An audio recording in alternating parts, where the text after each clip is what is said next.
மேகதாது அணை சிக்கலில் நீதியின் பக்கம் நிற்க வேண்டிய மத்திய அமைச்சர் கர்நாடகத்தின் குரலாக ஒலித்திருப்பது கண்டிக்கத்தக்கது என பாமக நிறுவனர் ராமதாஸ் கூறியுள்ளார்.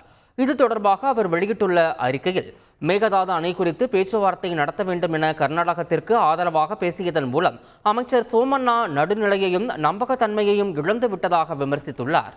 மேகதாது அணை தொடர்பாக பேச்சு நடத்த மத்திய அரசிடம் இருந்த அழைப்பு வந்தால் அதை தமிழக அரசு ஏற்கக்கூடாது என்றும் அவர் வலியுறுத்தியுள்ளார். தமிழ்நாட்டில் மணல் கொள்ளையர்களை இரும்பு கரம் கொண்டு அரசு ஒடுக்க வேண்டும் என பாமக தலைவர் அன்புமணி ராமதாஸ் வலியுறுத்தியுள்ளார்.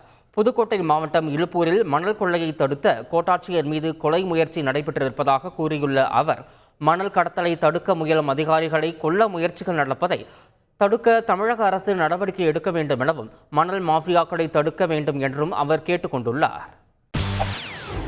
செய்திகளை உடனுக்குடன் தெரிந்து கொள்ள உடனே சப்ஸ்கிரைப் பண்ணுங்க.